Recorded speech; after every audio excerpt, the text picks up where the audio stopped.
तो सभी को राधे राधे मेरे भाई। मैं आपका बड़ा भाई पंकज पटेल आप सभी के सामने आपके अपने परिवार अपने चैनल पंकज भैया फॉर एग्जाम पर पूरे मनोदिल से स्वागत करता हूं। और मैं भाई रोज आपके लिए, आप देख रहे हैं आपका भाई आपके लिए रोज नई नई चीजें, नया नया कॉन्सेप्ट आपके लिए लाता रहता है, ताकि आपके एग्जाम में एक भी नंबर मेरे भाई एक भी नंबर कटने ना पाए। और आज हम लोग खोपड़ी खोलने वाले हैं पहले चैप्टर, जिसकी मैंने वन शॉट वीडियो डाल रखी है, बोले तो chemical reactions and equations, science का पहला चैप्टर, जिसकी खोपड़ी मैंने सारे कॉन्सेप्ट पे, वहां पर सारे कॉन्सेप्ट को डिटेल्ड वे में पढ़ा रखा है। पहले तो आप उसको देख लेंगे, उसके बाद आपका भाई लेकर आ गया है उस चैप्टर की मलाई। और आप जानते हैं सीबीएसई बोर्ड एग्जाम में 50% क्वेश्चन जो आते हैं वो कॉम्पिटेंसी बेस्ड क्वेश्चन आते हैं, जिसके बारे में आपने सुना है। अभी 1-2 सालों से इसका नया चाल चलन चालू हो गया, और जैसे जैसे मेरे भाई समय आगे बढ़ता रहेगा, कॉम्पिटेंसी बेस्ड क्वेश्चन का और ज्यादा इंक्लूडेंस बढ़ता रहेगा। तो इसी चीज को और आपका मतलब एक तरीके से बढ़िया तैयारी करने के लिए आपके लिए आपका भाई लेकर आ गया है पहले चैप्टर के 10 कॉम्पिटेंसी बेस्ड क्वेश्चन, जो आपके एग्जाम में आने की संभावना रखते हैं। अगर ये 10 क्वेश्चन आपने प्रिपेयर कर लिए, मैं कह रहा हूं ना शर्त लगा के, अगर ये 10 क्वेश्चन आपने तैयार कर लिए, प्रिपेयर कर लिए, मतलब पहला चैप्टर के सारे कॉन्सेप्ट जो आपको उठाकर रियल लाइफ एग्जाम्पल बेस्ड या तो कॉम्पिटेंसी बेस्ड क्वेश्चन पूछ सकता है, वो सारा आपका खाता खुल जाएगा, क्लियर हो जाएगा। और आप कहेंगे पहला चैप्टर तो मुझे ऐसे ही समझ में आ गया, लेकिन डिटेल्ड वे में नॉलेज बहुत जरूरी है। तो पहले आप वन शॉट वीडियो देख लेंगे, उसके बाद जब ये वीडियो देखोगे कहोगे यार क्या मजा आ रहा है, मजा आ रहा है, मजा आ रहा है। तो हम लोग पढ़ेंगे भैया मेरे फर्स्ट चैप्टर के 10 बेस्ट कॉम्पिटेंसी बेस्ड क्वेश्चन, और जिसमें से पहला क्वेश्चन देखो आपके सामने। टाइम वेस्ट नहीं करेंगे, नोटबुक लेंगे, मैं कह रहा हूं नोट करना बहुत अच्छी बात होती है। नोटबुक लो, पेन लो, और आराम से पूरा ध्यान यहाँ पे लगाओ। जो आपको इंपॉर्टेंट लगे, इंपॉर्टेंट क्या सब भैया मलाई छाट रखी, इंपॉर्टेंट तो सारा कुछ है, तो आप नोट करोगे एकदम बढ़िया तरीके से। बोलो बांके बिहारी लाल की जय। क्वेश्चन कहता है मेरे मित्र, consider the following unbalanced equation. अब पहला सवाल तो ये आता है कि भाई अनबैलेंस्ड केमिकल इक्वेशन क्या होती है। तो ये हमें तब पता चलेगा कि जब पता चले कि भैया बैलेंस्ड केमिकल इक्वेशन क्या होती है। तो जब मैंने वन शॉट वीडियो आपको पढ़ाई है इस चैप्टर में, तो उसमें आप ये देखेंगे कि मैंने बहुत विस्तार रूप से बता रखा है कि जब भी केमिकल रिएक्शन में राइट साइड वाले, बोले तो प्रोडक्ट साइड वाले, और लेफ्ट साइड वाले, रिएक्टेंट साइड वाले के सारे एटम जो हैं आपस में इक्वल होते हैं, LHS equal to RHS, that kind of equation is known as balanced chemical equation. और यहां पर आपको जो दी गई है वो अनबैलेंस्ड है, मतलब यहाँ पर Al के जितने एटम हैं यहाँ पर देखो बराबर नहीं है, SO4 के जितने एटम यहाँ पर है यहाँ पर SO4 के उतने एटम नहीं है। इसका मतलब यहाँ नंबर में डिफरेंस है। तो मैं कह रहा हूँ ना, क्वेश्चन आपको मैं 10 करवाऊंगा, लेकिन कॉन्सेप्ट आपको 50 सिखा जाऊंगा, ये मेरी गारंटी आपसे है। सारे के सारे छोटे कॉन्सेप्ट जो इसमें आएंगे वो भी हम लोग साथ में रिवीजन करते, रिवाइज करते चलते रहेंगे। तो मैंने कहा भैया जो आपको रिएक्शन दी गई यहाँ पर वो अनबैलेंस है, मतलब इसमें जो नंबर ऑफ एटम Al के हैं, नंबर ऑफ एटम Al के इधर है, ये प्रोडक्ट रिएक्टेंट साइड है, ये प्रोडक्ट साइड है, बराबर नहीं। हमें क्या करना है, इसको बराबर करना है। अब आगे क्वेश्चन देखो, कहता है consider the following unbalanced equation. तो ये अनबैलेंस्ड इक्वेशन दी गई है, इसको हमें क्या करना है, अच्छे से पढ़ना है, एनालाइज करना है। What is the value of A, B, C and D if the reaction is balanced? अगर इस रिएक्शन को बैलेंस किया जाए, तब ये जो देखो छोटे छोटे अक्षरों में आपको A लिखा है, B लिखा है, C लिखा है और D लिखा है, इनकी वैल्यू क्या होगी। कुल मिला के हमें क्या करनी है, इसको बैलेंस करनी है, और बैलेंस करने के बाद जो A, B, C और D की जगह पर नंबर आएंगे, उन्हीं को हमें ABCD की वैल्यू के फॉर्म में बताना है। क्वेश्चन क्लियर है, आराम है। देखो हम क्या करेंगे, ऐसे क्वेश्चन पूछे जाने के बहुत ज्यादा चांसेस है, क्योंकि ये पहला ही कॉन्सेप्ट है बैलेंसिंग का जो आपके पेपर में आता ही आता है। तो ऐसे अगर क्वेश्चन मेरे सामने फंस जाएंगे तो मैं क्या करूंगा, सबसे पहले ये जो रिएक्शन है इसको मैं लिखूंगा बिना कोफिशिएंट के, मतलब बिना जो ABCD के, ताकि मैं अपने आप उसको बैलेंस तो करूं पहले, तो मुझे पता चले मेरे भाई कि कहां पर A की वैल्यू रहेगी, कहां पर B की वैल्यू क्या रहेगी। तो आपको सिंपल सी टेक्निक क्या करनी है, बिना ABC के मेरे मित्र,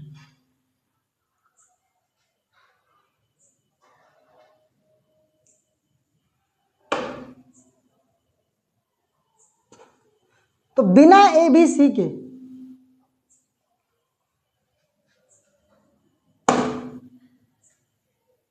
तो मेरे भाई बिना ABCD के आपको रिएक्शन को छाप देना है। कैसे छापेंगे देखो ध्यान से। अब मुझे ABCD नहीं लिखना, तो मैं क्या लिखूंगा, सीधे मैं लिखूंगा Al प्लस में H2SO4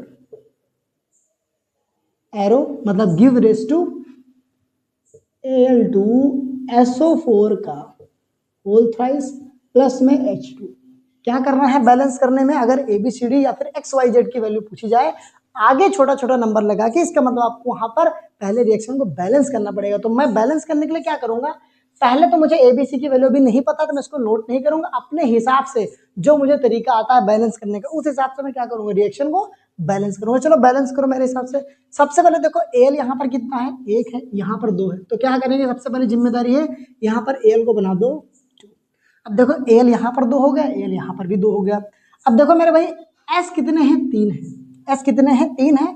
हाइड्रोजन देखो यहाँ पे बैलेंस है, H2 है, H2 है, लेकिन एस भी तो बैलेंस करना है। तो एस देखो यहाँ पर 1 है, 1 कैसे है, यहाँ पर कुछ नहीं लगा तो 1 लगा है, ये पर्सनल नंबर इसका होता है। S1 है, यहाँ पर S3, तो क्या करेंगे, यहाँ पर मैंने लगा दिया 3। देखो नंबर हमेशा कहाँ लगाना है, आगे लगाना है, किसी एटम के नीचे। मैं बैलेंसिंग के लिए अलग से एक वीडियो डाल दूंगा, लेकिन अभी आपको क्या है, मतलब आप एडवांस लेवल पहुंच चुके हैं, उस लेवल पे सोचिए कि कॉम्पिटेंसी बेस्ड क्वेश्चन को करने से पहले आपको बेसिक चीजें बोले तो बैलेंस करना, रिएक्शन क्या होती है, कैसे होती है, वो सारी चीजें आपको पता होनी चाहिए। इसीलिए मैंने कहा कि वो जाके वन शॉट वीडियो देख लेना। अगर इसमें कोई दिक्कत हो तो सारी दिक्कत क्लियर हो जाएगी। और बात रही बैलेंसिंग की, तो उसके लिए मैं अलग से शॉर्ट ट्रिक वीडियो बना के डाल दूंगा, जिसमें आपको बैलेंस करने के लिए कुछ ज्यादा सोचना नहीं पड़ेगा, धड़ाधड़ बैलेंस करते चले जाएंगे। तो यहाँ पर बहुत शांति से देखेंगे क्या किया मैंने, इसी रिएक्शन को फिर से नोट कर लिया, जहां पर मैंने ABCD नहीं लिखा, क्योंकि इसकी वैल्यू मुझे खुद से याद करनी है। तो मैंने कहा भैया एल यहाँ पर 2 थे, तो मैंने इधर भी एल कितने कर दिए, 2 कर दिए, कोई दिक्कत नहीं है। अब मैंने देखा कि H तो पहले हमारा बैलेंस था, लेकिन S बैलेंस नहीं है। S यहाँ पर देखो 3 है, और यहाँ पर S एक ही था, तो मैंने आगे क्या लगा दिया, 3 लगा दिया। अब देखो S कितने हो गए, 3 हो गए, यहाँ पर S कितने हैं, 3 है। O कितने हैं, 4 3 जा 12। O कितने हैं, 4 3 जा 12, बैलेंस है। अब H देखो, H यहाँ पर 3 2 जा 6 हो गए, लेकिन H यहाँ पर कितने हैं, 2 ही हैं। तो यहाँ पर हम क्या करेंगे, 3 लगा देंगे तो मल्टीप्लाई हो जाएगा, 3 2 जा 6 बन गया। अब ये जो रिएक्शन आई है मेरे सामने, ये बैलेंस है, पूरी तरीके से क्या है, बैलेंस है। अब जहां पर कुछ नहीं लगा वहां पर क्या करेंगे, देखो मैं कहूंगा यहाँ पर एल के आगे ए था, तो यहाँ पर ये जो मेरा है ये बन गया है ए। H2 के आगे B था, तो ये जो नंबर है मेरा क्या बन गया है, B बन गया है। अब यहाँ पे AL के आगे C था, तो यहाँ पर कोई नंबर रहा होगा, वो C बन गया होगा। अभी बता रहा हूँ, डोंट वरी। अब यहाँ पे देखो D कहाँ पे है, H2 के आगे, तो H2 के आगे ये नंबर आ गया, तो ये वैल्यू है D की। अब सवाल ये है कि जहां पर कोई वैल्यू नहीं है वहां पर हम क्या लिखेंगे, मित्र मेरे, जहां पर कोई कोफिशिएंट नहीं होता वहां पर जिंदाबाद 1 होता है, मतलब C की वैल्यू क्या है, 1 है। तो अगर मैं इसको अलग से लिखूं तो मैं कहूंगा A is equal to 2, B is equal to 3, C is equal to 1, क्योंकि यहाँ पर कुछ नहीं तो यहाँ पर 1 है। और उसके बाद मेरे भाई D इज इक्वल टू, बोलो मजा आ गया कि नहीं मजा आ गया। क्या करना है सबसे पहले, बहुत आसान सी बात है, जो भी रिएक्शन दी हो उसको आप फिर से लिख लो, बिना ABCD या फिर XYZ भी दे सकता है, उसको हटाकर फिर अपने हिसाब से इसको बैलेंस कर लो। फिर जो नंबर आएंगे वही आपकी वैल्यू के साथ कंपेयर करके इनकी वैल्यू अलग से लिख दो। क्लियर है, बहुत आसान है। क्वेश्चन पूछा जाता है, मैंने जो 10 क्वेश्चन छांटे हैं वो मलाई है आपके लिए। क्या करेंगे, इसको छाप लेंगे गुरुदेव, आगे वाले क्वेश्चन पे बढ़ जाएंगे। तो मेरे मित्र अगला जो क्वेश्चन है, question number 2, that is based on reason and assertion. बोले तो असर्शन एंड रीजन। तो सबसे पहले मुझे पता है कि रीजन असर्शन से आपको बहुत डर लगता है, बहुत दिक्कत होती है रीजन असर्शन को पिकअप करने में। भैया कब पता चलेगा रीजन असर्शन में क्या कनेक्शन है क्या नहीं, कब ये वाला ऑप्शन ये वाला, एक तो चारों ऑप्शन ऐसे होते हैं कि भैया मतलब समझ लो बिल्कुल कंफ्यूजिंग वाले होते हैं। तो मेरी ये कोशिश है, मैं ये चाहता हूँ आप लोग बताओ आइडिया कैसा रहेगा कि अगर मैं रीजन असर्शन पे एक अलग से वीडियो बनाऊं 10-15 मिनट की, जिसमें मैं आपको रीजन और असर्शन बढ़िया से समझाऊं कि एक्चुअली होते क्या है, और 5-10 एग्जांपल की मदद से पूरा मैं क्लियर कर दूं कि रीजन असर्शन करते कैसे और क्या टेक्निक और शॉर्ट ट्रिक क्या होती है। वैसे मेरी कोशिश ये रहेगी जिसमें मैं थोड़ा बहुत समझा दूं, लेकिन क्योंकि हम लोग 10 क्वेश्चन करेंगे तो ज्यादा टाइम इस पर स्पेंड नहीं करेंगे। अलग से वीडियो आपको मिल जाएगी जिसमें मैं बेस्ट रीजन असर्शन आपको समझाने वाला हूं। बोलो कैसा रहेगा, अगर आप कहेंगे बिल्कुल सही रहेगा तो कमेंट में आप कहेंगे भैया रीजन असर्शन पे एक वीडियो चाहिए, तो मैं आपको बिल्कुल प्रॉपर एक वीडियो 20 या फिर 25 मिनट की प्रॉपर एग्जांपल के साथ 10 बेस्ट रीजन असर्शन दे दूंगा, एकदम बढ़िया समझा दूंगा करते कैसे। ठीक है, बाकी क्वेश्चन पे फोकस करेंगे। देखो रीजन असर्शन क्या होता है, एक स्टेटमेंट देते हैं, लिख देंगे, फिर उसी के हिसाब से दूसरा वाला रीजन दे देंगे कि बताओ भैया ये स्टेटमेंट जो है वो रीजन से मैच करती है कि नहीं करती। इसमें करने का बिल्कुल एक शॉर्टकट तरीका क्या होता है, देखो पहले तो दोनों को पढ़ो और ये चेक करो कि क्या दोनों बातें सही है कि नहीं। भूल जाओ रीजन क्या है, भूल जाओ जर्सन क्या है, दोनों को आप पढ़ो लाइन से बराबर ध्यान से, क्या दोनों सही हैं, आपने जो पढ़ रखा है उस कॉन्सेप्ट के हिसाब से क्या दोनों सही बातें लिखी है क्या। बाद में हम जाएंगे कि रीजन उसका हिस्सा है कि नहीं है। तो पहला काम अपना है दोनों को बढ़िया से पढ़ो। तो एजर्सन देखो क्या कहता है, कहता है the balancing of chemical equation is based on law of conservation of मास। बिल्कुल सही बात है भैया, मैंने आपको बता रखा है कि जब बैलेंसिंग करते हैं तो बैलेंसिंग क्यों करते हैं, क्योंकि लॉ ऑफ कंजर्वेशन ऑफ मास ये कहता है कि मास को ना तो कभी डिस्ट्रॉय कर सकते हैं ना तो क्रिएट कर सकते हैं। तो किसी भी केमिकल रिएक्शन में जितना मास पार्टिसिपेट करेगा उतना ही मास बाहर निकलेगा। मतलब 2 किलो आप खाओगे तो प्रोडक्ट भी कितना निकलेगा, 2 ही किलो निकलेगा। यहाँ पे देखिए ध्यान से, तो पहला तो भैया बिल्कुल सही है, स्टेटमेंट की कह रहा है कि balancing of chemical equation is based on law of conservation of मास। ठीक है, दूसरा पढ़ते हैं। अब भी रीजन के बारे में मत सोचो, सिर्फ ये देखो कि दोनों सही हैं कि नहीं। मैंने कहा total mass of reactants is equal to total mass of product, एकदम सही बात है। मैंने बताया ना कि रिएक्टेंट साइड में जितना मास रहेगा टोटल, वो प्रोडक्ट के साइड में जितना मास रहेगा वो बराबर रहेगा। अब ये देखो, इससे आपको ये पता चलेगा कि भैया अगर दोनों सही हैं तो सी और डी ऑप्शन तो ऐसे ही खत्म हो गए। देखो ये वाला, अब ये नहीं हो सकता, क्यों, क्योंकि A is true R is false, इसका मतलब कोई ना कोई एक गलत था, लेकिन हमने पढ़ा दोनों सही है तो ये ऑप्शन नहीं हो सकता, और यहाँ पर भी एक फॉल्स बता रहा तो ये भी ऑप्शन नहीं हो सकता। मतलब 2 ऑप्शन तो खाते से खाली हो गए। यही ट्रिक होती है एमसीक्यू करने की, कि अगर आपको सही आंसर ना आए तो गलत को हटा दो, सही आंसर अपने आप झांकने लगेगा। अब देखो ये दोनों नहीं हो सकते, क्यों, क्योंकि दोनों करेक्ट हैं, तो फॉल्स का तो कोई चांस ही नहीं बनता, खत्म कर दिया। अब देखो आगे यहाँ पर, अब पहला पढ़ो कि A and R are correct, A R and correct, दोनों करेक्ट है, and R is correct explanation of A. ये बहुत दिक्कत करता है कि कब हमें पता चलेगा कि ये जो आर है वो सही एक्सप्लेनेशन है कि नहीं। मैं कहूंगा बिल्कुल कैसे चेक करेंगे, आप देखो अजर्सन में जिसकी बात की होगी वही बात यहाँ पर की होगी, तो कनेक्शन अगर बैठ जाए, कनेक्शन अगर बैठ जाए इन दोनों में, तो समझ लो वो एक्सप्लेनेशन बिल्कुल सही है। तो जैसा मैं यहाँ पढ़ रहा हूँ कि बैलेंसिंग के बारे में ये भी बात कर रहा है, जहाँ पे बोल रहा है कि लॉ ऑफ कंजर्वेशन ऑफ मास की बात हो रही है, मास की बात हो रही है, और मास की बात यहाँ भी कर रहा है कि टोटल मास जो होता है वो बराबर होता है रिएक्टेंट का प्रोडक्ट के। तो मास की बात अगर यहाँ भी हो रही है और मास की बात यहाँ भी हो रही है, इसका मतलब दोनों जुड़े हैं, तो ये जो एक्सप्लेनेशन दिया गया बिल्कुल सही है। तो हमारा कौन सा ऑप्शन सही हो जाएगा, ये सही हो जाएगा, बिल्कुल सही। अगर मुझे यहाँ पर मास के बारे में कुछ ना बताता, कोई और चीज दे देता और वो भी सही होती, तो वो भी सही होती अगर, तो इसमें आ जाता कि A and R are correct, दोनों सही तो हैं, लेकिन आर इससे कुछ मैचिंग नहीं करता, तो R is not correct explanation of. बोलो क्लियर है। पहले क्या चेक करना है, दोनों सही है कि नहीं, फिर चेक करना है आपको ये कि क्या दोनों में कुछ मैच हो रहा है कि नहीं। अगर दोनों सही हैं तो ये दोनों ऑप्शन काट देने, अगर एक गलत है तो दूसरा सही हो जाएगा, और दूसरा गलत है तो पहला सही हो जाएगा। ध्यान रखना है, ये ट्रिक होती है। अगर पहला गलत हो गया दूसरा पक्का सही होगा, क्यों, क्योंकि भैया अगर पहला ट्रू है तो दूसरा फॉल्स होगा, और अगर पहला फॉल्स है तो दूसरा ट्रू होगा, कोई दिक्कत नहीं, फिर ये दोनों ऑप्शन कट जाएंगे। क्लियर है बात, शानदार। इसको क्या करेंगे, छाप लो, ठीक है। अलग से मैं रीजनराइजेशन में वीडियो आपको दे दूंगा, टेंशन मत लो। अभी जो क्वेश्चन करवा रहा हूँ उस पर ध्यान रखो।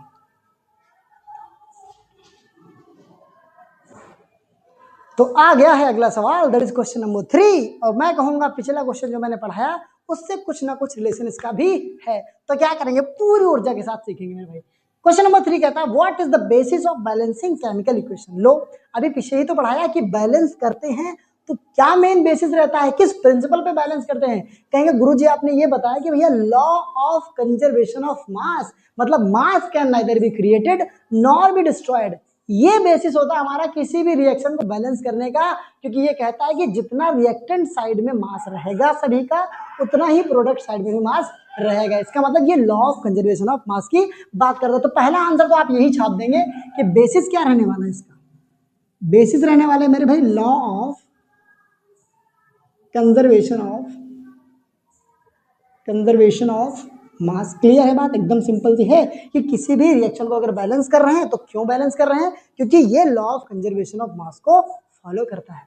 क्लियर है, गजब है, शानदार है, खतरनाक है। अब दूसरा क्वेश्चन देखो, मतलब धुआं धुआं कर देंगे।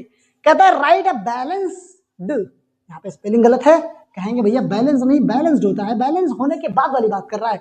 तो right a balanced chemical equation between sodium chloride and silver nitrate forming का मतलब बना रहा है silver chloride and sodium nitrate. देखो किसी भी रिएक्शन को जब लिखते हैं, जो जो मेरे भाई स्टेटमेंट के फॉर्म में, माफ करेंगे, स्टेटमेंट के फॉर्म में जो है उसको अगर मुझे इक्वेशन के फॉर्म में कन्वर्ट करना है तो मुझे ये डिसाइड करना पड़ेगा कि कौन सा रिएक्टेंट साइड लिखा जाएगा और कौन सा प्रोडक्ट साइड में। देखो फॉर्मेशन जो होती है, फॉर्म के बाद है बनने के बाद वाला, प्रोड्यूस का बाद है बनने की बाद वाला, तो गिव का बात है बनने की बाद वाला। तो यहाँ पर गिव रहेगा या तो फॉर्म रहेगा या तो प्रोड्यूस रहेगा।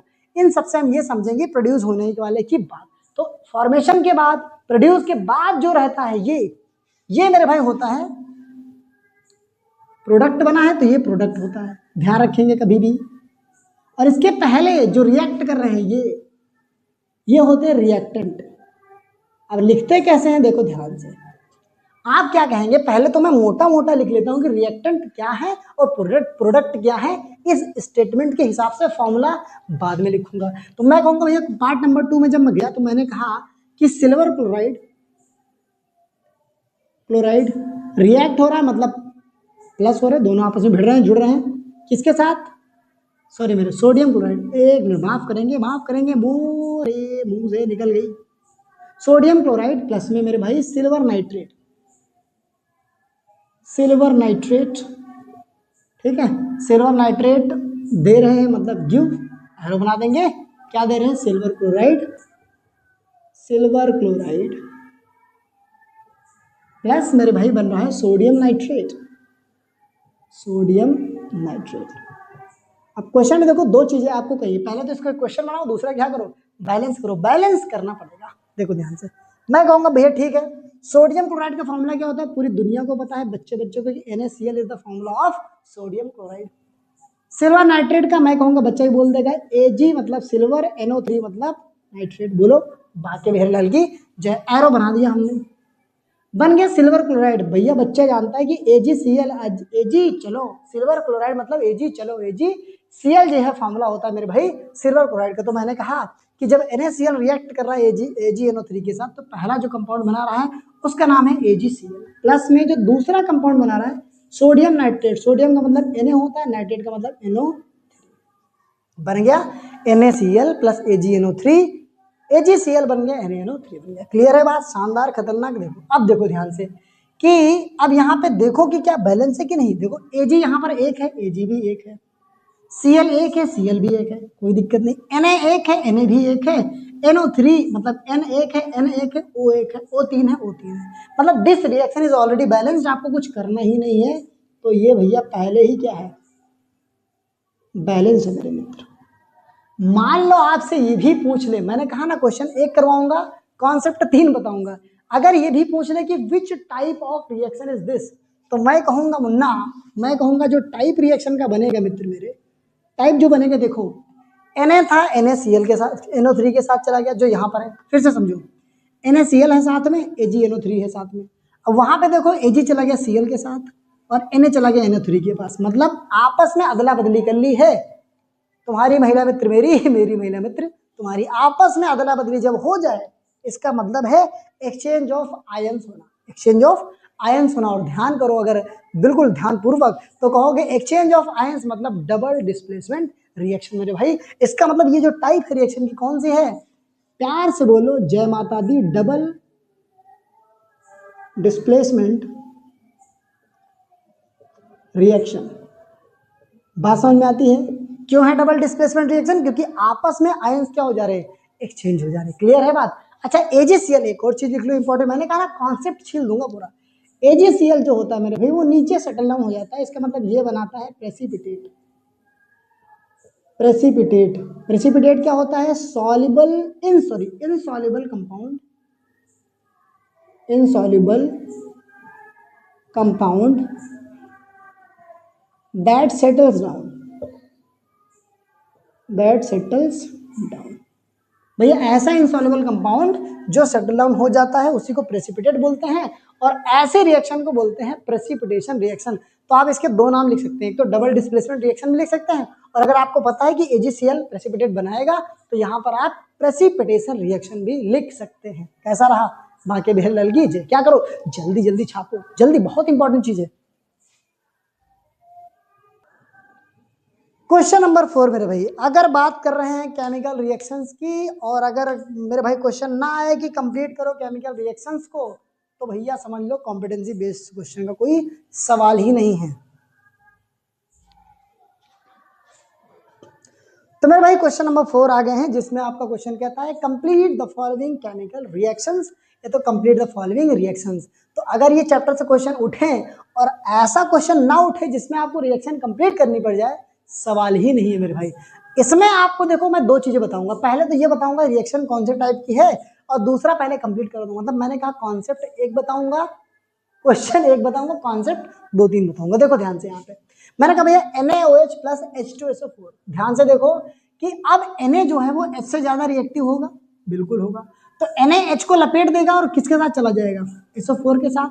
मतलब ये इसको एक शॉर्टकट तरीके से भी समझ सकते हैं, अगर आपने एसिड बेस एंड सॉल्ट पढ़ा हो तो उसमें मैंने कहा था, या फिर मैं बताऊंगा अभी आगे जब वीडियो बनाऊंगा, कि भैया जब एसिड और बेस आपस में रिएक्शन करते हैं, अब यहाँ पे ध्यान से देखो तो NaOH जो है वो एक बेस है, H2SO4 बोले तो सल्फ्यूरिक एसिड एक एसिड है। जब ये दोनों रिएक्शन करेंगे एसिड प्लस बेस बनाते हैं सॉल्ट और वाटर। तो सॉल्ट कैसे बनता है, देखो सॉल्ट कैसे बनता है कि आगे वाले जो एटम होता है, जो कंपाउंड होता है उसका आगे वाला हिस्सा, और जो पीछे वाला कंपाउंड होता है उसका पीछे वाला हिस्सा, ये दोनों कंबाइन होते हैं तो बनता है सॉल्ट।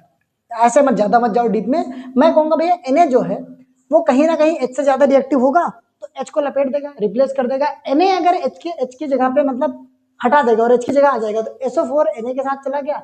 अब H अकेला इधर बच गया, OH अकेला इधर बच गया, दोनों आपस में क्या करेंगे, दोस्ती बना लेंगे। भैया मान लो आप दो दोस्त हो और दो दोस्त और हैं, और किसी प्रकार आपकी लड़ाई हो गई, और भैया आपका दोस्त जो है उसके दोस्त के साथ कंबाइन हो गया, तो आप क्या करोगे, वहां से जो बचा है उसके साथ आप कंबाइन हो जाओगे, बात खत्म। तो यहाँ पर देखेंगे जब हम ये कहेंगे भैया Na चला गया SO4 के साथ तो बन गया Na2SO4 प्लस में, अब H जो है वो OH के साथ चला गया तो बन गया H2O। अब देखो क्या है, बैलेंस है, बिल्कुल बैलेंस नहीं है, ये तीर हटा देते हैं, बस मैंने समझाने के लिए बनाया। Na यहाँ पर 2 है तो कर दो यहाँ पे 2Na, कर दो 2Na। अब देखो ऑक्सीजन कितने हैं, 4 हैं, 4 1 5 है, इधर गिनो कितने हैं, 4 4 2 6, मतलब यहाँ पर भी आपको गेम करना पड़ेगा, 2 लगाओ, 2 लगा दिया तो ऑक्सीजन कितने हो गए, 2 4 6। अब यहाँ पर हो गए 4 2 6। H कितने हैं मेरे भाई, 2 दूनी 4, H कितने हैं 2 और 2 यहाँ पर 4। रिएक्शन इज बैलेंस्ड, क्लियर है। बैलेंस की टेंशन मत लो, मैं अलग से वीडियो बना के डालूंगा, एक एक कॉन्सेप्ट की खोपड़ी में छेद करके मानूंगा। अगर बैलेंसिंग में दिक्कत है तो कमेंट कर देना, गुरुजी बैलेंसिंग अलग से सिखा दो, मैं आपको सिखा के मानूंगा, ये मेरी गारंटी है, ठीक है। तो मैंने कहा ये हमने रिएक्शन को कंप्लीट कर दिया। दूसरा देखो CaOH का होल ट्वाइस प्लस CO2, मतलब कैल्शियम हाइड्रोक्साइड बोले तो लाइम वाटर, प्लस CO2 क्या बनेगा, देखो CO2 को जब लाइम वाटर में पास करते हैं तो ध्यान रखेंगे मिल्की कलर आता है। वो कैसे आता है, देखो जब CaOH का होल ट्वाइस CO2 के साथ कंबाइन होता है तो बनाता है CaCO3, और इसका नाम है मेरे भाई कैल्शियम कार्बोनेट, कैल्शियम कार्बोनेट। इसी की वजह से मेरे मित्र आता है मिल्की कलर,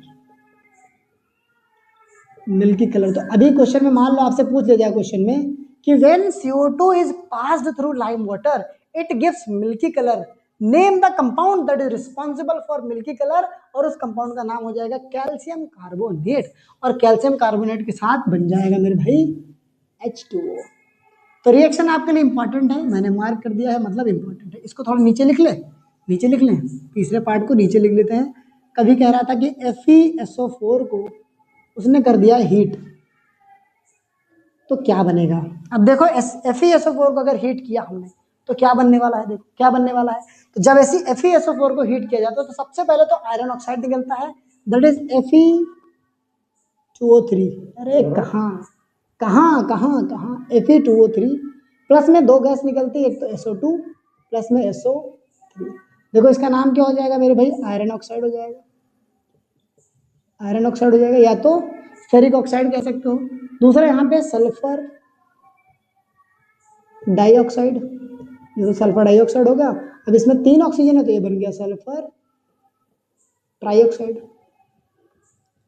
क्लियर है बात। तो इस तरीके से हम रिएक्शन देखो, एक बार बैलेंस एक बार कि नहीं, Fe यहाँ पर 1 है, यहाँ पे 2 है, कैसे भैया, 2 यहाँ भी करो, 2 यहाँ बना दिया हमने।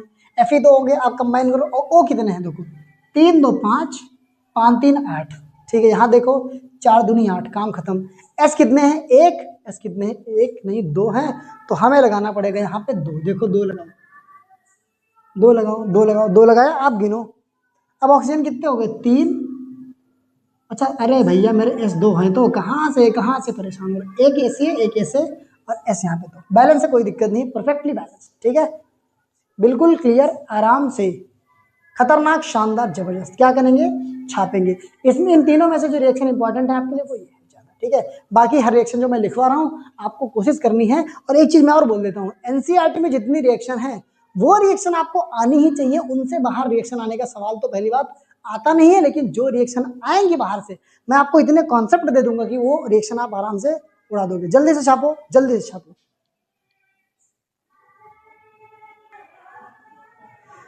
तो भैया की ड्राइंग मतलब पाषाण काल वाली ड्राइंग, जहाँ पे आदि मानव पत्थर लड़ा लड़ा के पत्थर को कुरेच के ड्राइंग बनाते थे, वैसे ड्राइंग अपने भाई की है, कोई दिक्कत वाली बात नहीं है। लेकिन ड्राइंग बनाना सिखा देता हूँ, डायग्राम बनाना सिखा देता हूँ, समझे कि नहीं। अब देखो यहाँ पे भाव को समझो, कवि के भाव को समझो। क्वेश्चन कहता है कि आप पहले तो डायग्राम को देखो। क्वेश्चन कह रहा है right reaction and identify the brown fumes. तो उसके पहले हमें पता तो होना कि भैया ब्राउन फ्यूम्स कहाँ है, कैसे बन रहा है। तो मैं अगर एनालाइज करूँ, देखो मुझे अपनी ड्राइंग पे भरोसा नहीं है, इसलिए मैंने यहाँ पे फायर लिख दिया था कि आपको ना लगे भैया कील गड़ी हुई है। मैंने भैया यहाँ पे फायर बना रखा है, मतलब वो आग है, ठीक समझ जाना। तो यहाँ पे कह रहा है कि एक नीचे बर्नर लगा हुआ है, बर्नर जिससे आग निकलती है, गैस जल के आग निकल रही है। ये एक टेस्ट ट्यूब है जिसमें लेड नाइट्रेट भरा हुआ है। लेड नाइट्रेट समझते हैं, PbNO3 का होल ट्वाइस। लेड नाइट्रेट भरा हुआ है और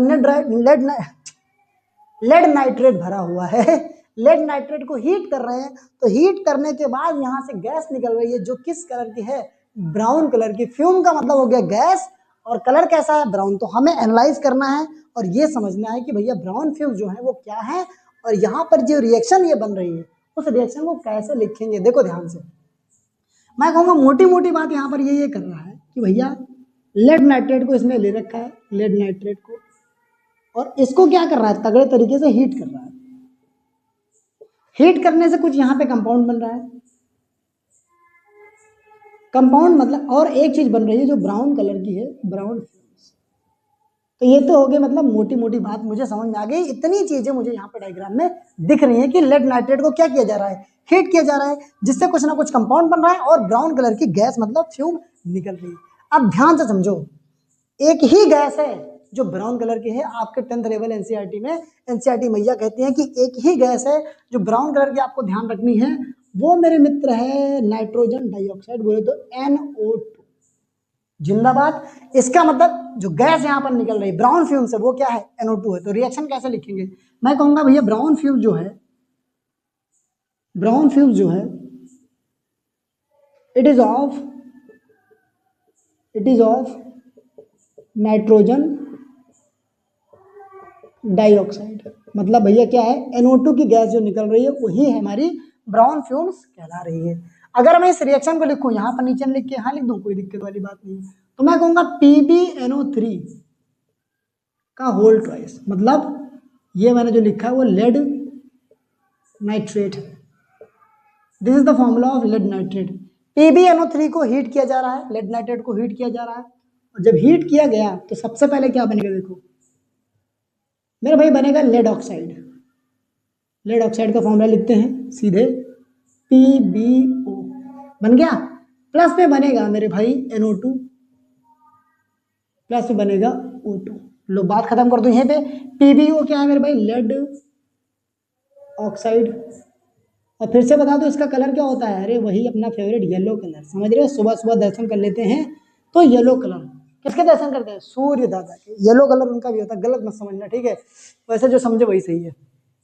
तो लेड ऑक्साइड बन गया, उसके बाद NO2 गैस निकल गई, और इसी गैस की जो कलर है बोले तो ब्राउन कलर की है। और एक गैस साथ में और बन जाती है जो मेरे भाई हम लोग जीने के लिए बहुत एसेंशियल है, दैट इज ऑक्सीजन।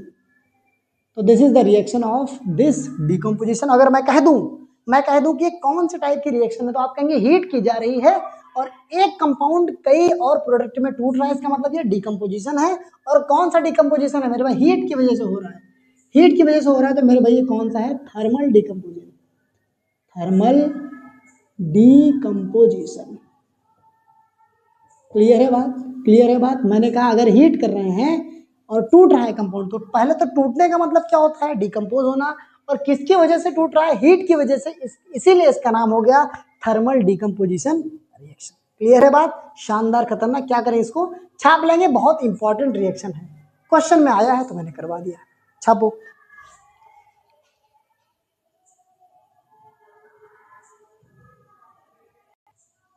अच्छा, एक मिनट, इसको बैलेंस भी कर दो ना, नहीं तो कहो गुरुजी बैलेंस करके नहीं गए। चलो बैलेंस कर लेते हैं जल्दी फटाक से, कोई दिक्कत नहीं। देखो पीबी यहाँ पर 1 है, पीबी यहाँ पर 1 है, तो हट जा, पहले इतना नोट कर लिया होगा आपने, इसको मैं हटा देता हूँ, कंफ्यूज ना हो। इसको मैं कर देता हूँ रिमूव, और लाइन हमारी आ जाए फिर से वापस ब्रिज बन के आगे। देखो पीबी 1 है, पीबी 1 है, कोई दिक्कत नहीं। ऑक्सीजन गिनो, 1 2 3 4 5।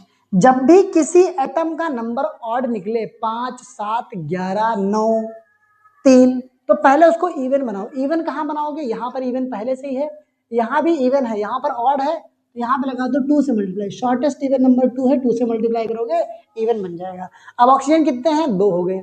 अब यहाँ पे पीबी 2 हो गए, तो पीबी को भी 2 बनाओ, यहाँ पे लो बना दो। अब देखो ध्यान से, कमाल ये हो गया कि एन कितने हो गए, एन तो हो गए 2 दूनी 4, मतलब एन हो गए हमारे 4। अब देखो बैलेंस हुई क्या, 2 पीबी है, 2 पीबी है, एन कितने हैं 2 दूनी 4, एन कितने हैं 4। ऑक्सीजन कितने हैं 2, 4 दूनी 8 2 10, 10 2 12, 3 दूनी 6 दूनी 12। बोलो बांके बिहारी लाल की जय। अब क्या करेंगे, छापो।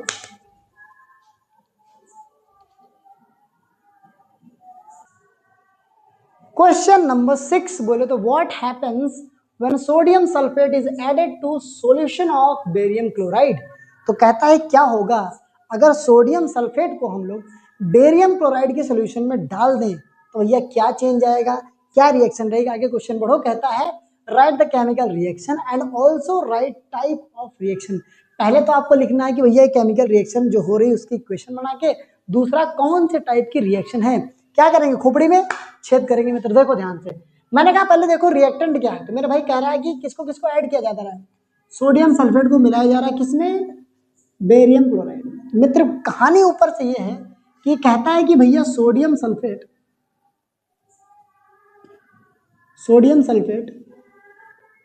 ऐड किया जा रहा है मेरे भाई बेरियम क्लोराइड में, बेरियम क्लोराइड में। अब अगर इसको ऐड किया जाएगा तो व्हाट हैपेंस, मतलब क्या बनेगा हमें पता ही नहीं है, वही हमको बताना है। क्या करना है, बताना। देखो ध्यान से, तो सोडियम सल्फेट का फॉर्मूला क्या होता है, कहेंगे छोटे छोटे बच्चे ने याद कर रखा है, Na2SO4। मित्र क्लियर है, this is the formula of sodium sulphate. Then barium chloride बोले तो BaCl2। अब देखो ध्यान से बनेगा क्या ये समझो।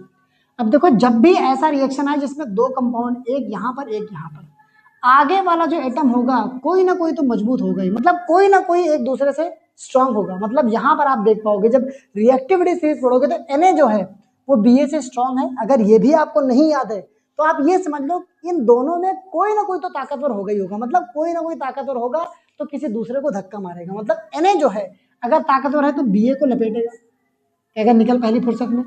Ba निकल जाएगा तो Na किसके साथ कंबाइन हो जाएगा, Cl2 के साथ। तो यहाँ पर जब अगर Na जो है Cl के साथ कंबाइन हो जाएगा तो बनेगा NaCl, इसको हम लोग बोलेंगे सोडियम क्लोराइड, सोडियम क्लोराइड भाई मेरे। और प्लस में देखो अब Na तो Cl के साथ चला गया, यहाँ बच गया Ba और यहाँ बच गया SO4, तो ये दोनों कंबाइन हो जाएंगे, बन जाएगा BaSO4 and this is called barium sulphate. Barium sulphate है मित्र मेरे। और एक बात आपको बता दूं चुपके से, ये बेरियम सल्फेट नीचे जाके सेटल डाउन हो जाता है, व्हाइट पीपीटी बनाता है, व्हाइट प्रेसिपिटेट। और प्रेसिपिटेट को हम लोग पीपीटी भी बोल सकते हैं, पावर पॉइंट प्रेजेंटेशन नहीं, प्रेसिपिटेट। और प्रेसिपिटेट क्या होता है मैंने अभी पीछे बताया, जो सोल्यूशन के नीचे सेटल डाउन हो जाए, जो घुलता नहीं है, insoluble compound that settles down is called precipitation. अगर पूछा गया है मुझसे किस टाइप की रिएक्शन है, टाइप की रिएक्शन मुझे अगर बतानी है तो 2 टाइप की बता सकता हूँ मैं भैया। पहला तो देखो प्रेसिपिटेट बन रहा है तो मैं कहूँगा ये प्रेसिपिटेशन रिएक्शन भी है, प्रेसिपिटेशन रिएक्शन भी है, बोलो हाँ, कहेंगे बिल्कुल गुरुजी है। दूसरी बात मेरे भाई, अब देखो 2 लोग फिर से आपस में अदला बदली कर लिया, जिसने अदला बदली की हम कहेंगे डबल बार धक्का मुक्की खा रहे हो, और डबल बार खा रहे हो तो मतलब डबल डिस्प्लेसमेंट रिएक्शन है। तो दूसरी टाइप कौन सी हो सकती है इसमें, डबल डिस्प्लेसमेंट रिएक्शन। बोलो बाके बिहारी लाल की।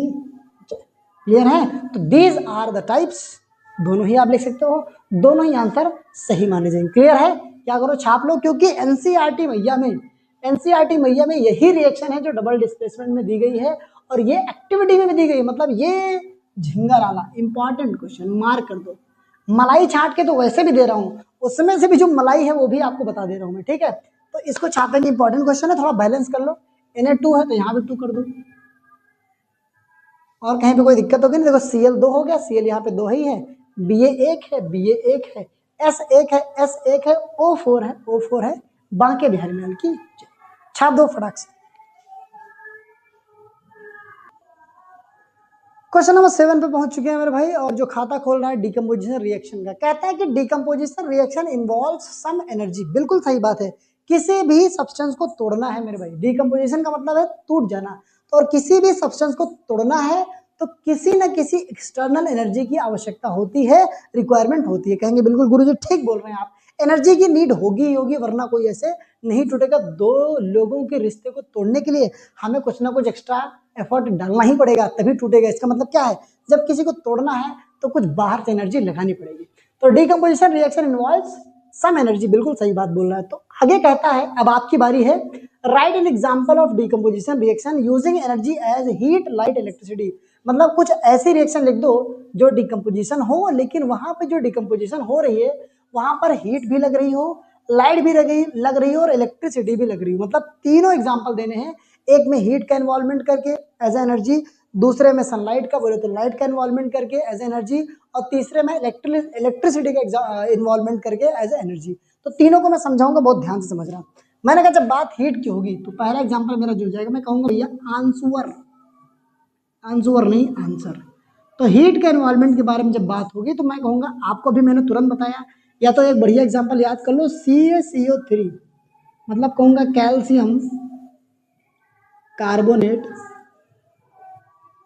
अरे भाई कार्बोनेट को जब हीट करते हैं मेरे मित्र, हीट कर दिया हमने, अब देखो हीट एक एनर्जी के फॉर्म में यूज हो रही है जो इसको तोड़ेगी, तो बनेगा CaO, काउ, काउ मतलब हो गया कैल्शियम ऑक्साइड। इसका कॉमन नेम बता दो चुपके से, कहोगे बता दो गुरुजी, कहेंगे क्विक लाइम। कॉमन नेम जरूर याद रखना, आपको पूछा जाता है। क्विक लाइम प्लस में बन जाएगा मित्र मेरे CO2, बाकी बिहारी लाल की जय, गैस बन गई कार्बन डाइऑक्साइड। तो यहाँ पर हीट का इन्वॉल्वमेंट हो गया, तो हीट की वजह से टूट जा रहा है दो अलग अलग कंपाउंड में, तो डिकम्पोजिशन हो गया यूजिंग हीट। और मैं कहूँ ये किस टाइप की डिकम्पोजिशन है, तो कहेंगे गुरुजी ये थर्मल है। क्यों? क्योंकि यहाँ पर हीट यूज हो रही है, तो थर्मल डिकम्पोजिशन। बहुत बढ़िया, शानदार। आगे देखो लाइट, लाइट वाला का क्या है भैया, आपको पता है कि Ag चलते हो Cl, AgCl को जब सनलाइट में रख देते हैं हम लोग एक्सपोज करके, तो भी ये टूट जाता है सनलाइट की वजह से और बनता है Ag, चल तू निकल जा। Cl2 रिलीज हो जाती है एज अ गैस और Ag बन जाता है। Ag को बैलेंस करो जरा, AgCl यहाँ 2 है तो 2 Cl कर दोगे तो Ag भी 2 हो गए, लो 2 Ag 2 Cl को लेके चल दिए, काम खत्म हो गया। क्लियर है बात? तो ये सनलाइट की वजह से हो रही है, इसीलिए हम लोग इसको बोलते हैं, बोलेंगे फोटोलिटिक, फोटोलिटिक डिकम्पोजिशन।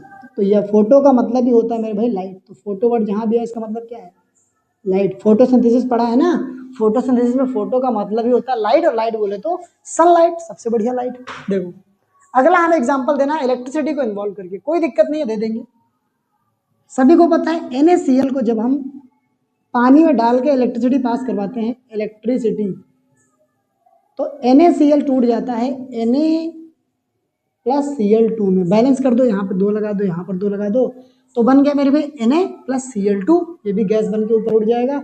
तो ये इलेक्ट्रिसिटी की प्रेजेंस में होता है, इसीलिए इसको हम लोग बोलते हैं इलेक्ट्रोलिटिक, इलेक्ट्रोलिटिक डिकम्पोजिशन, या तो इसको बोल सकते हो इलेक्ट्रो, नाम ही सुना होगा आपने, इलेक्ट्रोलिसिस। दोनों ही आप बोल सकते हो, कहीं पर कोई दिक्कत वाली बात ही नहीं है मित्र मेरे। क्लियर है बात? तो ऐसे भी क्वेश्चन पूछ सकता है कि डिकम्पोजिशन तो लिखो, लेकिन हीट को भी इन्वॉल्व करके, लाइट को भी इन्वॉल्व करके, इलेक्ट्रिसिटी को भी इन्वॉल्व करके, तो कहीं ना कहीं आपके दिमाग को घुमा रहा है। आपने कॉन्सेप्ट पढ़ रखा है, लेकिन आपसे खुद पूछ रहा है कुछ अलग सोचो। आपने तो याद कर रखा है what is decomposition reaction, example याद कर रखे, लेकिन भैया पूछेगा थोड़ी ऐसे बच्चों वाले सवाल, ये तो उल्टा पूछेगा, भैया मुझे तो पता है डिकम्पोजिशन रिएक्शन क्या होती है, आप अपने हिसाब से बताओ एग्जाम्पल देके। अब आपको ऐसे बताना पड़ जाएगा, इसीलिए कॉम्पिटेंसी बेस्ड क्वेश्चन आपका भाई करवा रहा है। छापो जल्दी, टाइम वेस्ट मत करो। क्वेश्चन नंबर 8 मेरे भाई कहता है give an example of chemical reaction involving following changes. कुछ आपको चेंज दिए गए हैं और उनको आपको समझाना है केमिकल रिएक्शन के एग्जांपल के माध्यम से। रिसेंटली क्वेश्चन पूछा गया एग्जाम में, बोर्ड एग्जाम में। भैया जो मैं आपको दे रहा हूँ, मलाई दे रहा हूँ, छांट लो इसमें। तो मैं कहूँगा मुझे ऐसी रिएक्शन लिखनी है जिसमें कलर चेंज आए, एक एग्जाम्पल इसका, टेम्परेचर में चेंज आए, एक एग्जाम्पल इसका, फॉर्मेशन ऑफ प्रेसिपिटेट बोले तो प्रेसिपिटेट बने, अभी मैंने बताया आपको प्रेसिपिटेट बने, उसका एग्जाम्पल, एवोल्यूशन ऑफ गैस हो, गैस इवॉल्व हो, उन सभी के एग्जाम्पल लिखने हैं जिसमें सारे ये क्या है, चेंजेस आए, एक साथ सारे नहीं, अलग अलग सबको। तो कैसे करेंगे देखो, कलर चेंज के बारे में जब बात करेंगे तो आपको देखो एक बहुत ही फेमस रिएक्शन पता होगी। आपको पता है कि भैया कॉपर सल्फेट जो होता है, this is copper sulphate, copper sulphate, copper sulphate, copper sulphate, इसका कलर होता है मेरे मित्र ब्लू। जब इसमें आयरन नेल्स पड़ जाती है तो थोड़ी समय बाद ये रिएक्ट कर देता है, और क्योंकि iron is more reactive than Cu, it displaces copper and forms FeSO4, जिसको हम लोग बोलते हैं आयरन सल्फेट। और मेरे मित्र आयरन सल्फेट का कलर क्या होता है, कहेंगे ग्रीन। देखो यहाँ पर ब्लू कलर था, यहाँ पर हो गया ग्रीन, तो कलर चेंज आया कि नहीं आया, कहेंगे बिल्कुल आया। तो this is the example of colour change. दूसरे नंबर पे आ जाओ, कहता है टेम्परेचर में चेंज आया, कोई दिक्कत नहीं भैया, CaO को हम पानी में मिला देंगे, बोले तो lime water, sorry quick lime को मिला देंगे पानी में, तो बनता है मेरे भाई CaOH का होल ट्वाइस, जिसको हम लोग बोलते हैं लाइम वाटर। अब बनाना लाइम वाटर, पहले ही चिल्ला रहा था मैं लाइम वाटर, तो लाइम वाटर बना जिसको हम लोग कैल्शियम हाइड्रोक्साइड बोलते हैं, CaOH का होल ट्वाइस। प्लस में निकलती है बहुत ज्यादा मात्रा में हीट, तो हीट निकल रही है, इसका मतलब यहाँ पे टेम्परेचर कुछ और था, यहाँ पर टेम्परेचर कुछ और हो गया, और जिस रिएक्शन में हीट निकल जाए उसको बोलते हैं एक्सोथर्मिक रिएक्शन। कोई दिक्कत, कोई परेशानी, कहेंगे गुरुजी बिल्कुल नहीं, एकदम शानदार। इसका एग्जांपल हो गया, इसका एग्जांपल हो गया, प्रेसिपिटेट बनने का एग्जांपल अभी ताजा ताजा लिखवाया है। क्या लिखवाया है कि भैया जब Na2SO4 BaCl2 के साथ मिला दी जाए तो बनता है मेरे मित्र BaSO4 प्लस में NaCl। जो BaSO4 होता है दिस फॉर्म्स PPT। तो this is the example of precipitation reaction, जहां पर प्रेसिपिटेट बन रहा है मेरे भाई, PPT बन रहा है। और इसका कलर क्या होता है, कहें गुरुजी आपने बताया था व्हाइट कलर होता है, व्हाइट कलर होता है, व्हाइट कलर, क्लियर है बात, व्हाइट PPT। तो ये हमारा एग्जांपल किसका हो गया, PPT फॉर्मेशन का हो गया। ध्यान रहे जब एग्जाम में आप लिखे रिएक्शन को, इनके नाम जरूर लिख दें। जैसे इसका नाम क्या हो जाएगा, सोडियम सल्फेट हो जाएगा, क्लियर है।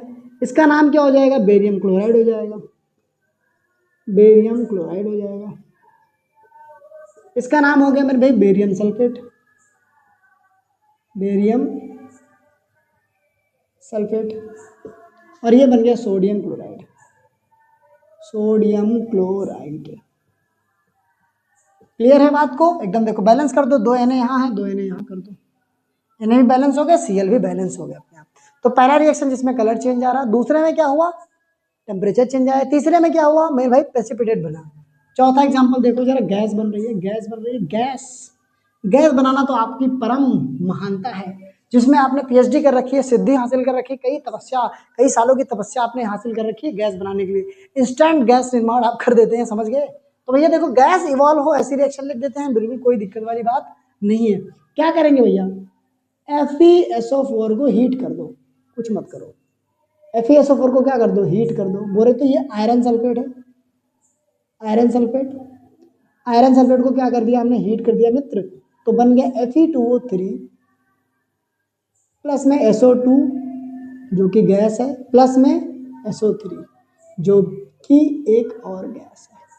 तो ये हमारा एग्जाम्पल हो गया जहां पर हमें पता चल रहा है कि गैस इवॉल्व हो रही है। क्या करेंगे, छाप देंगे। तो इस तरीके से भी क्वेश्चन आ सकते हैं। देखो इसका सीधा क्वेश्चन कैसे बनता है, what is chemical reaction and how would you know that a chemical reaction has taken place. तो आप कहते हैं केमिकल रिएक्शन क्या होती है, डेफिनेशन लिखते हैं, और केमिकल रिएक्शन होने की पहचान क्या होती है, कलर चेंज आता है, टेम्परेचर चेंज होता है, फॉर्मेशन ऑफ प्रेसिपिटेट भी हो सकता है, एवोल्यूशन ऑफ गैस भी होता है। लेकिन इसी को घुमा के कैसे पूछ लिया, एग्जाम्पल बताओ मुझे कैसे हो सकता है, तो हमने एग्जाम्पल बता दिया, ले भैया एग्जाम्पल तेरे हो गए, छाप दो इसको शानदार तरीके से।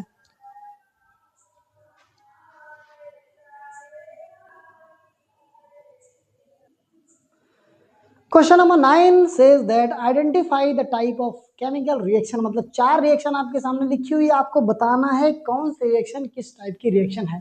आपने देखो 4 ही टाइप की केमिकल रिएक्शन पढ़ रखी मेन, उसी को आपको समझना है कि कैसे पहचानेंगे कि कौन सी रिएक्शन किस टाइप की होती है और कैसे हमें पता चलता है। बहुत सिंपल सी भाषा में देखो, तो मैंने कहा पहले रिएक्शन जब मैं गया, मैं कहता CaO प्लस H2O बन रहा है, CaOH का होल ट्वाइस प्लस में हीट निकल रही है। देखो जहां पर भी हीट देख लो बाहर निकलते हुए, तो हीट आपको चिल्ला के बता देगा कि ये वाली रिएक्शन जो है वो क्या है, एक्सोथर्मिक है। पहला आंसर तो ये हो गया कि this reaction is exothermic reaction. Clear है बात। दूसरा जवाब देखो क्या है, यहाँ पर रिएक्टेंट देखो 2 हैं और प्रोडक्ट कितना बन रहा है 1, तो कौन सी रिएक्शन पड़ी है कि भैया ऐसी रिएक्शन जिसमें रिएक्टेंट कई सारे हो सकते हैं लेकिन मिल करके एक ही प्रोडक्ट बनाए, that is called combination reaction. तो इसको आप और क्या बोल सकते हैं, दूसरी टाइप की रिएक्शन कौन सी हो सकती है, कॉम्बिनेशन रिएक्शन। तो दोनों ही आंसर सही है इसके, चाहे आप कह दो मेरे भाई एक्सोथर्मिक रिएक्शन और चाहे कह दो कॉम्बिनेशन रिएक्शन। आगे दूसरे में PbNO3 का होल ट्वाइस को हीट किया गया, टूट गया। बहुत आसान है तो मैं बता ही चुका हूं, किसी भी सिंगल कंपाउंड को, सिंगल रिएक्टेंट को हीट किया जाए या फिर कोई भी एनर्जी दी जाए जिसकी वजह से टूट जाए कई सारे प्रोडक्ट में, तो when a single reactant breaks down in the presence of some energy into 2 or more products, this type of reaction is called decomposition। decomposition का मतलब क्या है, एक चीज टूट गई, इसका जस्ट उल्टा, कॉम्बिनेशन में एक चीज बनती है 2 चीजों से या 3 चीजों से और इसमें एक चीज टूटती है 2 चीजों या 3 चीजों में, तो this is decomposition reaction. decomposition reaction. और अगर मैं आपसे पूछूं इसमें भी कौन सा टाइप है, तो आप कहें गुरुजी हीट की प्रेजेंस में हो रहा है, और हीट का मतलब ये कौन सा रिएक्शन है, थर्मल डिकम्पोजिशन रिएक्शन। क्लियर है बात, हीट का मतलब हो गया थर्मल डिकम्पोजिशन रिएक्शन। आगे भैया अगले पे बिल्कुल बहुत तेजी से बढ़ रहे हैं, CuSO4 plus Zn, ZnSO4 Cu। बहुत ध्यान से देखो यहाँ पर Zn अलग है लेकिन इसने अटैक करिए Cu को और यहाँ पर बन गया ZnSO4। क्लियर समझो, यहाँ पर SO4 इसके साथ था, मतलब कोई अपनी महिला मित्र के साथ था, कोई बेहतर आदमी आया उसको लपेट के चला गया, क्या हो गया, उसको डिस्प्लेस कर दिया उसने। इससे बढ़िया एग्जांपल कुछ हो ही नहीं सकता। तो Zn आया भैया, CuSO4 इसके साथ आसानी से रह रहा था, बहुत प्यार से रह रहा था, लेकिन ये सुअर आया और इसने कहा तेरी ऐसी की तैसी, मैं तुझसे ज्यादा ताकतवर हूँ, तुझे मैं खत्म कर दूंगा। तो इसने इसको खत्म करके SO4 को भगा ले गया, बन गया ZnSO4। ऐसे केस में जहां पर एक more reactive element less reactive element को डिस्प्लेस कर दे, हटा दे, उसको बोलते हैं डिस्प्लेसमेंट रिएक्शन। बहुत गजब, इसको बोलेंगे डिस्प्लेसमेंट रिएक्शन।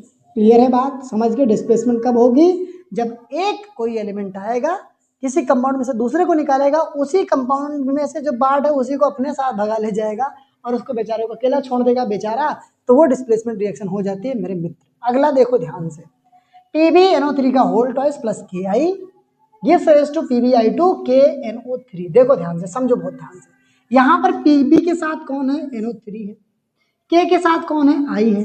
यहाँ पे मैंने देखा तो K के साथ यार I आ गया और यहाँ पे K के साथ तो NO3 आ गया, मतलब यहाँ पर Pb के साथ NO3 था लेकिन यहाँ पर Pb के साथ ये जो K के साथ है वो आ गया, और जब K के साथ ये था अगर Pb के साथ चला गया तो Pb के साथ जो है वो K के साथ चला गया। आपस में क्या कर दी इन्होंने, एक्सचेंज कर दिया, अदला बदली कर दी। और जहां पर एक्सचेंज ऑफ आयंस हो जाए, जहां पर एक्सचेंज ऑफ आयंस हो जाए, that reaction is known as double displacement reaction, क्योंकि वहां पे क्या हो गई, डबलिंग हो गई, डबल बार अफरा तफरी हो गई। तो दिस रिएक्शन इज कॉल्ड मेरे मित्र डबल डिस्प्लेसमेंट रिएक्शन। बुलवा के बिहारी लाल की जय हो। जल्दी से क्या करेंगे, छाप देंगे, मलाई मलाई दे रहा हूं, लपेटेंगे। लास्ट धुआंधार क्वेश्चन आपके सामने है मेरे भाई, एक टॉपिक जो आपके लिए बहुत इंपॉर्टेंट है बोर्ड एग्जाम के पॉइंट ऑफ व्यू से, that is oxidation and reduction. कहता है कि आपको एक रिएक्शन दी गई है मित्र, उसमें आपको दिखाना है ऑक्सीडेशन कहाँ हो रही है, रिडक्शन कहाँ हो रही है, और आपको बताना ये भी है कि ऑक्सीडाइजिंग और रिड्यूसिंग एजेंट कौन है। मतलब ऑक्सीडेशन कहाँ हो रही है और रिडक्शन कहाँ हो रहा है वही बताना है। इसको करवा कौन रहा है सुअर, उसको भी बताना है आपको, समझे बात को। तो हम क्या, मैंने आपको सिखा रखा है, वन शॉट वीडियो में देखेंगे उसको, मैंने कहा ना अगर रिकमेंड कर दिया उसको देख लिया सारे द्वार खुल जाएंगे। कॉन्सेप्ट जब क्लियर होंगे तब कॉम्पिटेंसी बेस्ड क्वेश्चन सीखने का फायदा है, ठीक है। तो पहले वन शॉट वीडियो देख लेना, चैप्टर क्लियर कर लेना, तब आके इसको देखना तो मजा आ जाएगा। तो मैं कहूँगा अगर मुझे ऑक्सीडेशन रिडक्शन दिखाना है तो मैं इस रिएक्शन को लिखूंगा सी क्या लिख रहा हूँ, CuO प्लस H2 बन गया है Cu प्लस H2O। अब देखो एरो बनाते हैं Cu का Cu के साथ, यहाँ से एरो बनाया Cu और जहाँ पे Cu था यहाँ पे। अब देखो यहाँ पर Cu के पास ऑक्सीजन है, यहाँ पर निकल गई, और ऑक्सीजन का निकलना मेरे मित्र क्या कहलाता है, कहेंगे गुरु जी आपने पढ़ाया था, इसको बोलते हैं रिडक्शन। H के साथ देखो क्या हाल हुआ, H को बनाओ H के साथ। अब यार यहाँ पे H के पास तो ऑक्सीजन है नहीं, वहां तो आ गई, इसका मतलब ऑक्सीजन का गेन हो गया, तो इसलिए क्या बोलेंगे, इसको ऑक्सीडेशन बोलेंगे। अब दूसरा सवाल ये है कि भैया ऑक्सीडाइजिंग एजेंट कौन है, ऑक्सीडाइजिंग एजेंट कौन है और रिड्यूसिंग एजेंट कौन है, रिड्यूसिंग एजेंट कौन है। आसान से ट्रिक बता दूं, आसान से ट्रिक बता दूं कि ऑक्सीडाइजिंग और रिड्यूसिंग कैसे पहचानेंगे। देखो मित्र, आप केवल रिएक्टेंट साइड से मतलब रखो, मतलब LHS साइड से, भूल जाओ इसको, अभी भूल जाओ। जब बात आ जाए एजेंट को पकड़ने की, तो एजेंट कहाँ पकड़े जाएंगे, जिन्होंने लड़ाई की शुरुआत की होगी वही एजेंट है किसी न किसी ने। तो यहाँ पे जहाँ गर्मी गर्माहट हुई है इसको भूल जाओ, तो बात की बात है लड़ाई होने के बाद, लड़ाई जिसने की उसको पकड़ना है। जिसके पास ऑक्सीजन है वो हो जाता है ऑक्सीडाइजिंग एजेंट, बहुत आसान है। तो यहाँ पे CuO इज ऑक्सीडाइजिंग एजेंट, और जिसके पास ऑक्सीजन नहीं है वो क्या है, रिड्यूसिंग एजेंट, मतलब H2 इज रिड्यूसिंग एजेंट। इससे आसान ट्रिक कैन नॉट एग्जिस्ट जिससे आपको पता चल जाए कि ऑक्सीडाइजिंग एजेंट कौन है और रिड्यूसिंग एजेंट कौन है। तो मैंने भैया आपको करवा दिए हैं पूरे के पूरे 10 क्वेश्चन कॉम्पिटेंसी बेस्ड जो इस चैप्टर से उठ सकते हैं, समझ गए। तो इनको अगर आपने पढ़ लिया और वन शॉट वीडियो देख ली तो मेरे हिसाब से इस चैप्टर से कोई ऐसा क्वेश्चन पैदा नहीं हो सकता जो आपको परेशान कर ले। आपका भाई आपको मलाई देता है रोज नए नए चैप्टर से निकाल के, और यही अब मेरा काम रहेगा, एक एक चीज सिखा के छोड़ूंगा। नोट्स दे रहा हूँ, कॉम्पिटेंसी बेस्ड क्वेश्चन दे रहा हूँ, डायग्राम की सीरीज दे रहा हूँ, और मैं रीजनाइजेशन भी करवाऊंगा मेरे मित्र बहुत तगड़े तरीके से अलग से, जिससे आपके सारे जो डाउट हैं, नंबर कटने की जो चांस है उसको खत्म कर दूंगा, ठीक है। तो मिलते हैं अगली वीडियो में, ठीक है। और तब तक के लिए अपना ध्यान रखेंगे, बहुत मन से पढ़ाई करेंगे, एग्जाम में फोड़ना है अपन दोनों लोगों को मिलके, ये हमारी जिम्मेदारी है। और जग जाओ, डेट शीट भी आ चुकी है ना, जाके मेरी वीडियो देखो जो डेट शीट वाली, उसमें मैंने बढ़िया से समझा रखा है कि डेट शीट के बाद आपको प्लानिंग कैसे करनी है। मोस्ट इंपॉर्टेंट वीडियो आपके लिए होने वाली है। अगर आप प्लानिंग के बारे में सोच रहे हैं कि अब मुझे क्या करना है, तो जागो, पढ़ो, लिखो मस्त तरीके से, एग्जाम में फोड़ देंगे दोनों लोग मिलके। राधे राधे, बाय बाय, खुश रहिए, अपना ध्यान रखिए।